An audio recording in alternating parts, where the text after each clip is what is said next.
Nous allons donc écouter la parole et l'enseignement. Nous sommes à l'enseignement numéro 23 pour aujourd'hui, concernant le sujet qui parle de celui qui ose dire qu'il est Dieu. Il a remplacé le bouc, le bélier et le taureau, qui étaient destinés pour l'expiation des péchés des enfants d'Israël, selon Lévitique 16. Dans Lévitique 16, nous voyons donc les béliers, les boucs et les taureaux pour l'expiation des péchés des enfants d'Israël, une fois chaque année. Et c'est ce schéma que nous allons vous enseigner en ce moment. En fait, j'ai déjà donné cet enseignement, mais je le rappelle aujourd'hui. Cette situation contredit directement la parole du Père Yahva, le Dieu d'Abraham, selon Deutéronome 4.2. Ne rajoutez rien et ne retranchez rien aux paroles. C'est dans Deutéronome 4.2 et aussi dans Deutéronome chapitre 13, à partir du verset 1, ou Deutéronome 12, 32. Nous allons donc lire maintenant Deutéronome 12, 32, car nous avons déjà vu autrefois le Deutéronome 4.2. Donc dans Deutéronome 12, 32, vous observerez et vous mettrez en pratique toutes les choses que je vous ordonne. Vous n'y ajouterez rien et vous n'en retrancherez rien. Voilà donc dans le Deutéronome 12, 32. Et dans Deutéronome 4.2, je vais répéter, Deutéronome 4.2, vous n'ajouterez rien à ce que je vous prescris et vous n'en retrancherez rien, mais vous observerez les commandements de Yahva, votre Dieu, tels que je vous les prescris. Cette parole précise bien alors que il ne faut pas rajouter ni retrancher les paroles que je vous ai données. De quelles paroles parle-t-on? Nous allons lire Lévitique chapitre 16 pour voir quelles sont les lois d'expiation des péchés pour les enfants d'Israël. Les voilà. C'est dans Lévitique chapitre 16, verset 3 d'abord, pour commencer. Voilà donc ce qu'on ne doit pas changer, alors que nous avons tous su, nous avons tous vu qu'ils les ont remplacés par Jésus ou Jesus. Ce n'est pas une diffamation, nous le voyons tous. Alors que chacun réfléchisse. Lévitique chapitre 16, verset 3. Voici de quelle manière Aaron entrera dans le sanctuaire. Il prendra un jeune taureau pour le sacrifice d'expiation et un bélier pour l'holocauste. Voilà, nous le voyons tous clairement, cette parole. Il existe donc le fait d'apporter un jeune taureau pour le sacrifice d'expiation, ainsi qu'un bélier pour l'holocauste. Verset 5. Il recevra de l'assemblée des enfants d'Israël 2 boucs pour le sacrifice d'expiation et un bélier pour l'holocauste. C'est-à-dire, en même temps, il y a un sacrifice de taureau, de bélier et de bouc. Lévitique chapitre 16, toujours, mais dans le verset 34. Ce sera pour vous une loi perpétuelle.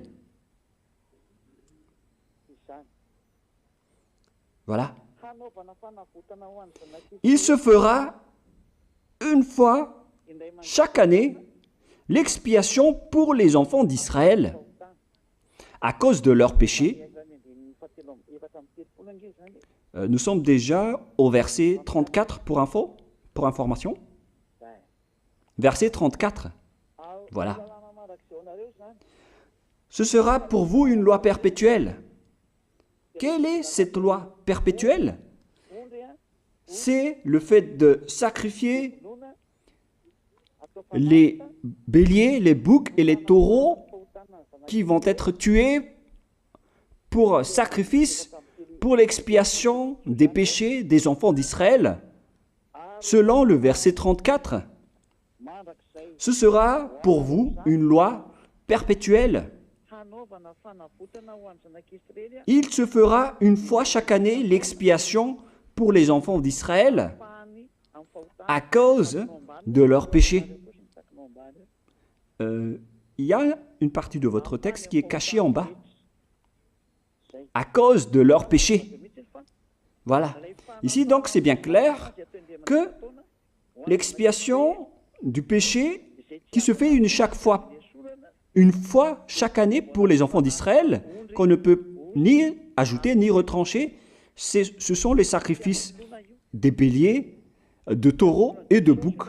On ne peut pas changer cela. On ne peut pas les remplacer en Jésus ou en Jesus. C'est une loi perpétuelle. Donc, si vous observez les 10 commandements, vous devez apporter des sacrifices de taureaux, de béliers et de boucs si vous voulez être expié de vos péchés. Voilà le schéma. Alors que, en réalité, la situation pour les religieux étranges, on ne voit pas ce qu'il veut en venir, mais ils ont osé intégrer Jésus ou Jesus pour remplacer le bélier, le taureau ou le bouc. Et ce sont eux-mêmes qui le confirment jusqu'à aujourd'hui. Nous voyons tous donc ici que Jésus ou Jesus n'est qu'un imposteur, un hors-la-loi. Et les hors-la-loi sont des envoyés du diable. Le diable, il a commis le péché depuis le commencement. Ce sont des transgresseurs de la loi. Donc c'est prouvé ici que Jésus est un hors-la-loi.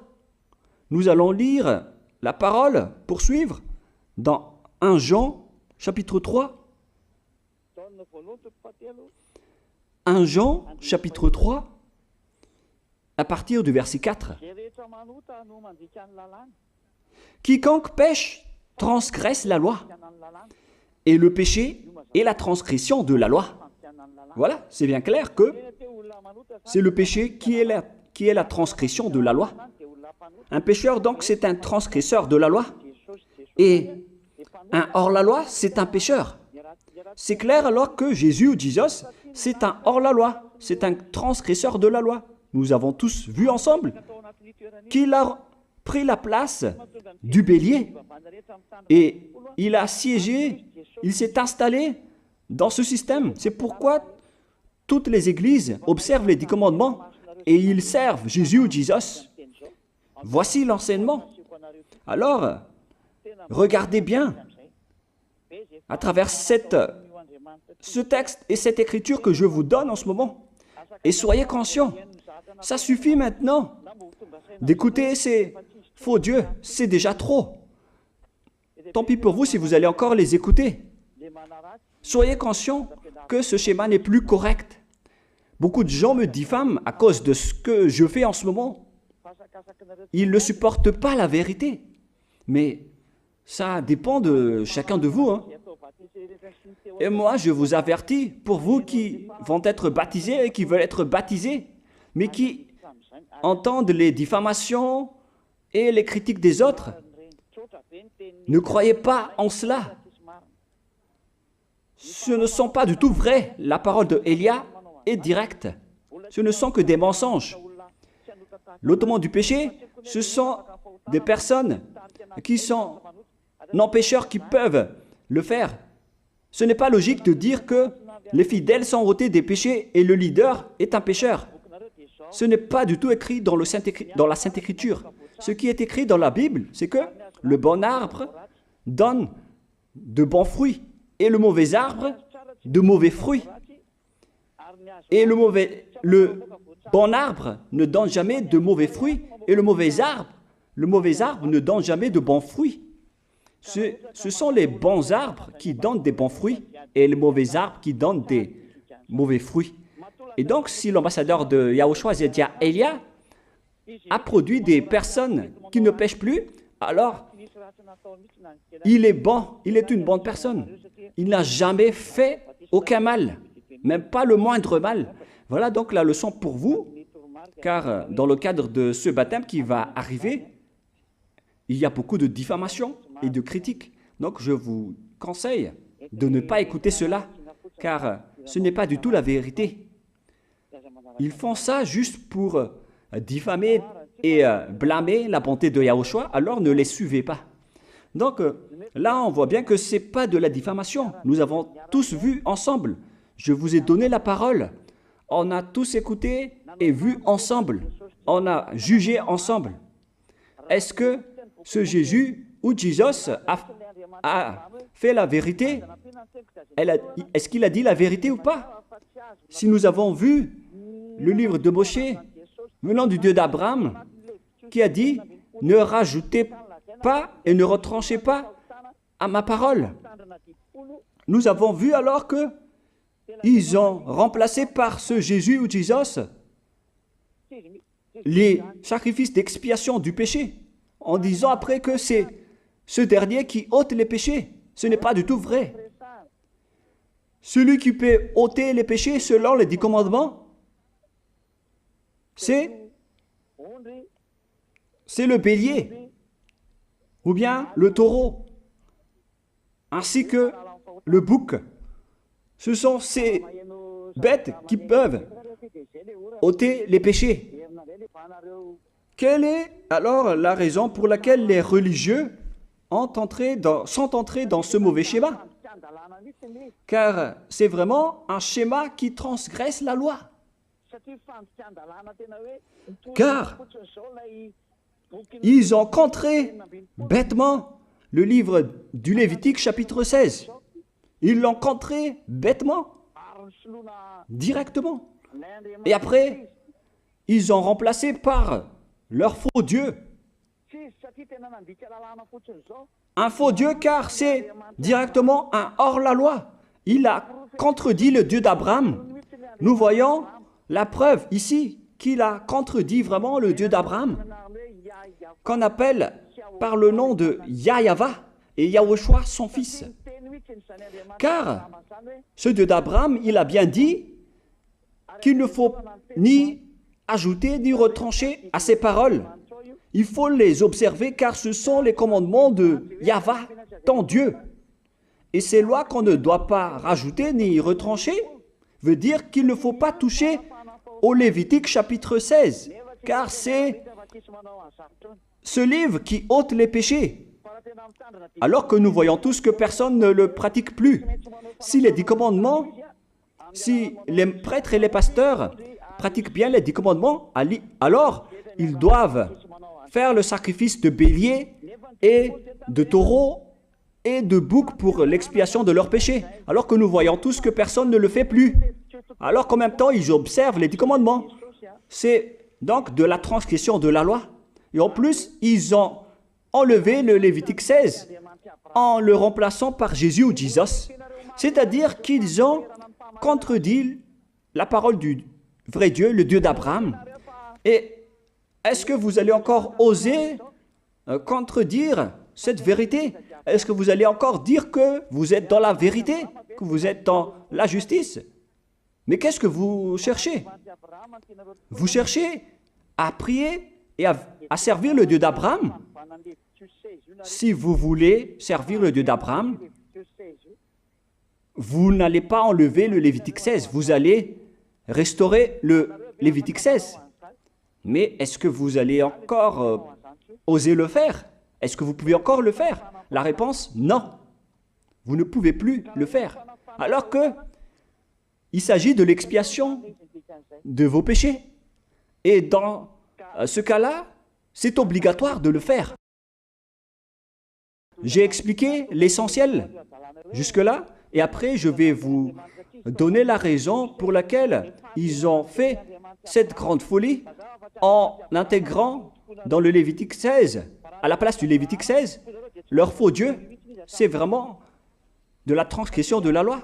Vous n'avez pas servi le Dieu d'Abraham. Il n'aurait pas dû faire ça jusqu'à la fin, car il a dit qu'il ne faut pas ajouter ni retrancher à ses paroles, alors que vous avez osé le contredire et les changer. Nous allons donc voir maintenant dans Psaume chapitre 40, quelle est la raison pour laquelle les prêtres et les religieux ont arrêté le Lévitique 16 en le remplaçant par Jésus ou Jesus pour remplacer les boucs, le bélier et les taureaux. Et je vais vous expliquer la raison. Et eux, ils ne peuvent pas le nier car ils l'ont fait. Et si, par exemple, ils ne connaissent pas, alors il ne faut plus faire du n'importe quoi. Il faut que vous soyez enseigné par Élia, si vous voulez encore sauver votre esprit. Mais si vous ne voulez pas, alors tant pis pour vous et assumez les conséquences. Psaume chapitre 40, versets 6 à 8. Psaume 40, versets 6 à 8. Voilà donc le dégât qu'ils ont subi. Tu ne désires ni sacrifice ni offrande. Tu m'as ouvert les oreilles. Là, ils ont bien entendu et écouté que Dieu ne désire plus leur sacrifice et tout ce qui concerne ce sujet. Tu ne demandes ni holocauste, ni victime expiatoire. Ici donc, on est arrivé au stade où on n'a plus besoin des sacrifices. D'après ce schéma, alors, le Lévitique 16 a été supprimé.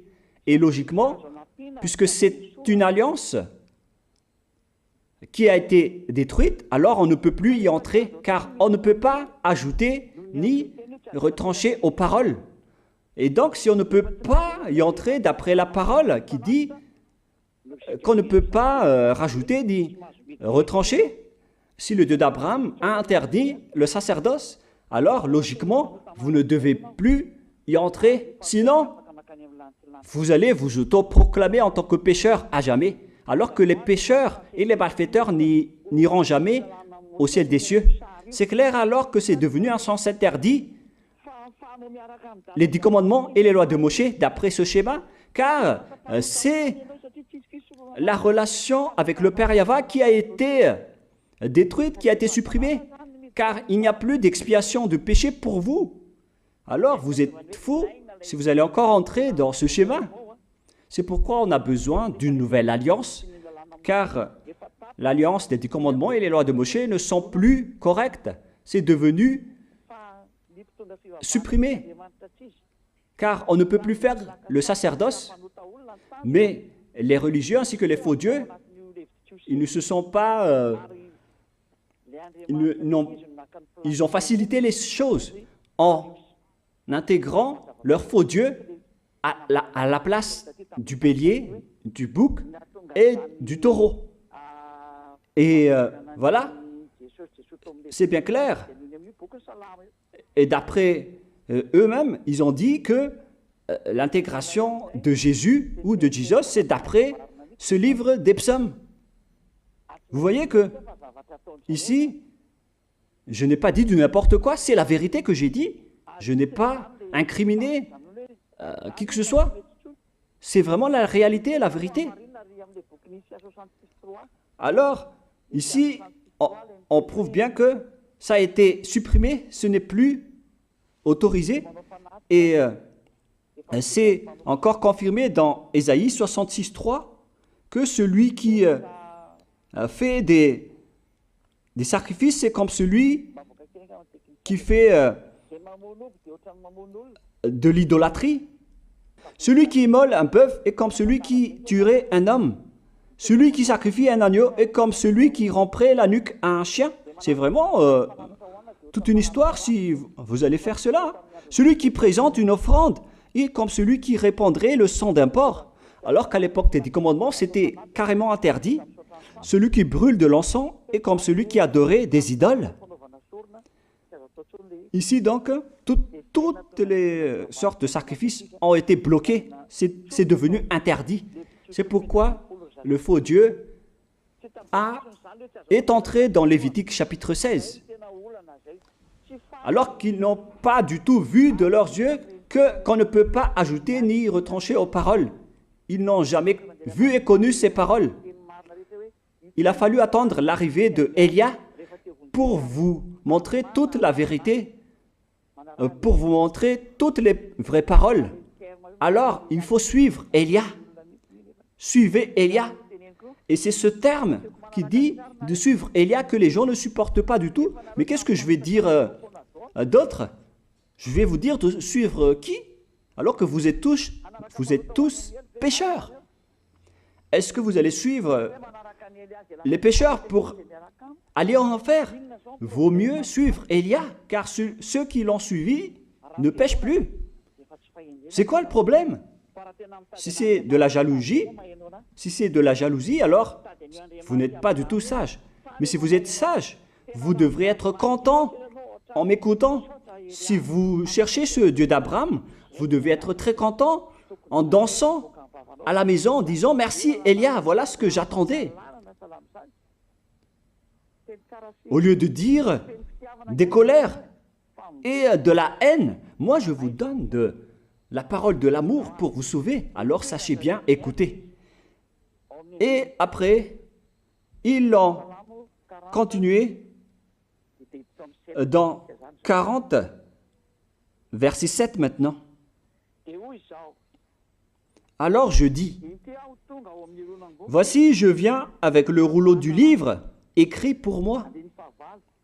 Verset 8, je veux faire ta volonté, mon Dieu, et ta loi est au fond de mon cœur. Et eux, ils ont pris cette parole en disant que nous avons vu ce terme de rouleau du livre et directement, ils ont dit que on doit intégrer dans les 10 commandements le Fils du Très-Haut qui s'appelle Yahushua. Ils l'ont intégré dans les 10 commandements. Pour vous qui sont dans le mauvais sens, vous l'appelez Jésus. Vous avez intégré dans les 10 commandements votre Jésus, mais Yahushua n'entrera jamais là-dedans car c'est vraiment interdit, c'est un tabou. Le sens du rouleau du livre que Yahushua a parlé ici, c'est qu'on parle de son histoire dans le Sefer Torah juif. C'est-à-dire que le Sefer Torah juif a parlé de lui. Nous allons lire la parole à ce sujet. En parlant du rouleau du livre, ce n'est pas qu'il est entré dans le Lévitique 16. Non, c'est un tabou, c'est interdit. Mais il a parlé de son histoire. En parlant du rouleau du livre, nous allons lire la parole concernée à ce sujet. Selon Luc, chapitre 24, verset 44. Luc 24, 44. Puis il leur dit, « C'est là ce que je vous disais lorsque j'étais encore avec vous, qu'il fallait que s'accomplisse tout ce qui est écrit de moi dans la loi de Moïse, dans les prophètes et dans les psaumes. » Toutes les paroles qui parlent de lui dans la loi de Moïse, dans les prophètes et dans les psaumes. C'est ça qu'on parle ici. Mais il n'a jamais dit qu'il va remplacer le Lévitique 16. Au contraire, c'est un tabou, c'est un blasphème devant le Père Yahva, qui a déjà dit qu'il ne faut jamais ajouter ni retrancher ses paroles. Donc, les paroles qui parlent de lui, ce sont les paroles de la nouvelle alliance qu'il va instaurer, qu'il va exécuter. La raison pour laquelle il sera crucifié, c'est qu'il va instaurer la nouvelle alliance en versant son sang. Voilà de 1. Maintenant, nous allons lire le livre de Jean 5,46. Jean 5, 46.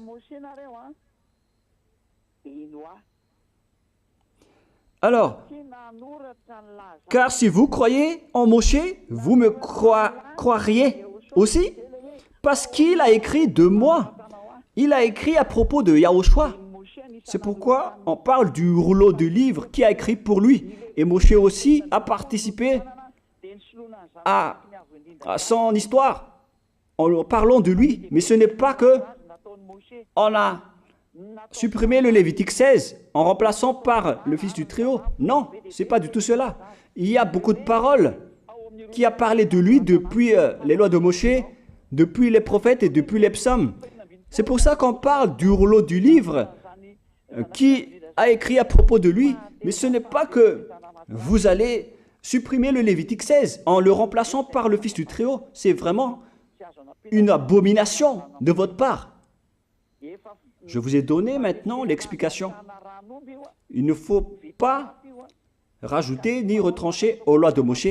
C'est une alliance en bonne forme qu'on ne peut pas toucher ni enlever. C'est dans Galates 3,15. Galates 3,15. Une disposition en bonne forme ne doit pas être changée ou transformée. Les lois de Moshe, c'est une alliance en bonne forme qu'on a versé le sang de Zébu en plus. Donc on ne peut ni retrancher ni rajouter. Le pire alors, c'est que vous qui êtes les fidèles de Jésus, vous l'avez intégré dans les lois de Moshe en remplaçant le Lévitique 16. On parle de votre Jésus ou Jesus. Je vous pose la question, est-ce que vous oserez dire que vous n'êtes pas pécheur à ce sujet? Car c'est vraiment de la transgression de la loi de la part de votre faux Dieu. Donc s'il est pécheur, alors logiquement vous êtes aussi pécheur. Et vous-même, vous avez dit que vous êtes pécheur. Voilà ce que vous avez fait. Et vous n'allez jamais être épargné. C'est pourquoi je vous appelle tous maintenant. Soyez baptisés et sauvez votre chemin, c'est-à-dire votre esprit. Sauvez votre esprit car il ira en enfer si vous ne le sauvez pas. Pour vous qui serez baptisés bientôt, l'explication est claire. Alors prenez une décision maintenant.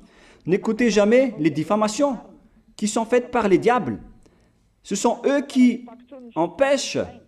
vous empêchent d'aller vers la vérité. Ne soyez plus des poubelles dans votre conscience. N'acceptez plus cela. Il faut écouter l'envoyé du ciel des cieux, c'est-à-dire moi. Voilà l'explication. Vous avez fait du n'importe quoi avec votre faux Dieu. C'est votre faux Dieu qui a péché au commencement. Et logiquement, donc, vous avez tous aussi transgressé la loi avec lui. Et maintenant, vous êtes tous dans le péché. Et vous vous abritez dans la parole qui dit Dieu n'est pas venu pour appeler les justes, mais les pécheurs, pour se repentir. Le problème, c'est que c'est votre Dieu qui est vraiment un pécheur. Voilà le schéma qui prouve qu'il est pécheur. Donc, je vous souhaite à tous d'être bénis par Yahushua. Prions ensemble. Merci infiniment, Père Yahva, pour cette parole. Une parole qui conscientise les gens pour se retourner vers toi et pour faire rester fermes tous les enfants du Très-Haut, les personnes que tu as déjà choisies, pour qu'ils restent bien fermes dans le service, et pour ceux qui sont encore à l'extérieur, qu'ils courent vers Elia, car Elia et toi, Yahushua, vous êtes uniques. Merci infiniment, Père Yahva. Merci infiniment, Yahushua. Sauve les gens pour qu'ils soient intégrés au ciel des cieux, pour que les gens écoutent la parole, Père Yahva, Yahushua, toutes les paroles que j'ai montrées. Confirme toutes mes paroles, Yahushua et Père Yahva, pour la gloire de vos noms si saints. Merci pour ta bonté et pour ta grâce. Au nom de toi, Yahushua, je fais toutes ces prières. Alléluia, Amen. Donc, je vous souhaite à tous d'être bénis par Yahushua et à demain. Au revoir.